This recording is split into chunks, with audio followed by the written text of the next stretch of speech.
Anomie is a condition in which society provides little moral guidance to individuals. It is the breakdown of social bonds between an individual and the community, e.g., under unruly scenarios resulting in fragmentation of social identity and rejection of self-regulatory values. It was popularized by French sociologist Emile Durkheim in his influential book Suicide. Durkheim never uses the term normlessness. Rather, he describes anomie as derangement and an insatiable will. For Durkheim, anomie arises more generally from a mismatch between personal or group standards and wider social standards, or from the lack of a social ethic, which produces moral deregulation and an absence of legitimate aspirations.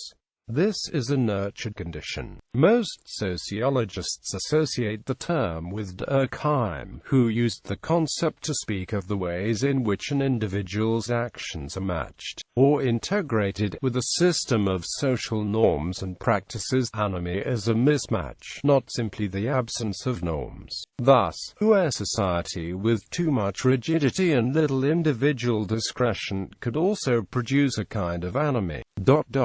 Thus, fatalistic suicide arises when a person is too rule-governed. History. In 1893, Durkheim introduced the concept of anomie to describe the mismatch of collective guild labor to evolving societal needs when the guild was homogeneous in its constituency. He equated homogeneous skills to mechanical solidarity whose inertia retarded adaptation. He contrasted this with the self-regulating behavior of a division of labor based on differences in constituency, equated to organic solidarity, whose lack of inertia made it sensitive to need changes. Durkheim observed that the conflict between the evolved organic division of labor and the homogeneous mechanical type was such that one could not exist in the presence of the other. When solidarity is organic, anomie is impossible. Sensitivity to mutual needs promotes evolution in the division of labor. Producers, being near consumers, can easily reckon the extent of the needs to be satisfied. Equilibrium is established without any trouble and production regulates itself. Durkheim contrasted the condition of anomie as being the result of a malfunction of organic solidarity during the transition from mechanical solidarity, but on the contrary, if some opaque environment is interposed, relations rare, are not repeated enough, are too intermittent, contact is no longer sufficient. The producer can no longer embrace the market at a glance, nor even in thought. He can no longer see its limits, since it is, so to speak, limitless.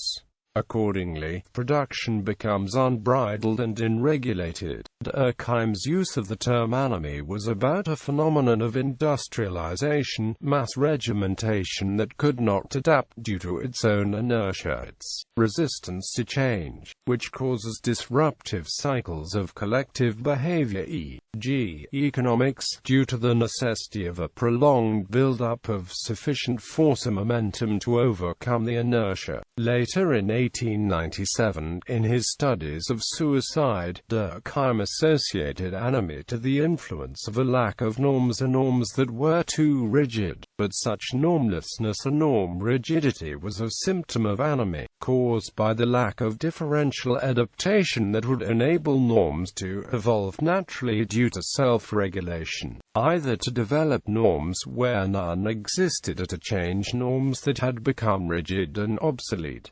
In 1983, Robert K. Merton links anomie with deviance and argues that the discontinuity between culture and structure or have the dysfunctional consequence of leading to deviance within society. He described 5 types of deviance in terms of the acceptance or rejection of social goals and the institutionalized means of achieving them. Etymology. The word, a reborrowing with French spelling of anomie, comes from Greek nu omikron mu iota alpha, lawlessness, namely the privative alpha prefix, anomos, law. The Greeks distinguished between nomos and arche. For example, a monarch is a single ruler, but he or she might still be subject to, and not exempt from, the prevailing laws, i.e. nomos. In the original city-state democracy, the majority rule was an aspect of arche because it was a rule-based, customary system, which might not make laws, i.e. nomos. Thus, the original meaning of anomie defined anything or anyone against or outside the law, or a condition where the current laws were not applied, resulting in a state of illegitimacy or lawlessness. The contemporary English understanding of the word anomie can accept greater flexibility in the word norm, and some have used the idea of normlessness to reflect a similar situation to the idea of anarchy, but, as used by Emile Durkheim and later theorists, anomie is a reaction against or a retreat from the regulatory social controls of society, and is a completely separate concept from anarchy, which consists of the absence of the roles of rulers and submitted. Social disorder. The 19th-century French pioneer sociologist Émile Durkheim borrowed the word from French philosopher Jean-Marie Guyot and used it in his influential book Suicide, outlining the social causes of suicide, characterized by a rapid change of the standards of values of societies, and an associated feeling of alienation and purposelessness. He believed that anomie is common when the surrounding society has undergone significant changes in its economic fortunes, whether for better or for worse, and, more generally, when there is a significant discrepancy between the ideological theories and values commonly professed and what was actually achievable in everyday life. This was contrary to previous theories on suicide, which generally maintained that suicide was precipitated by negative events in a person's life and the subsequent depression. In Durkheim's view, traditional religions often provided the basis for the shared values which the anomic individual lacks. Furthermore, he argued that the division of labor that had been prevalent in economic life since the Industrial Revolution led individuals to pursue egoistic ends rather than seeking the good of a larger community. Robert King Merton also adopted the idea of anomie to develop strength theory, defining it as the discrepancy between common social goals and the legitimate means to attain those goals. In other words, an individual suffering from anomie would strive to attain the common goals of a specific society, yet would not be able to reach these goals legitimately because of the structural limitations in society.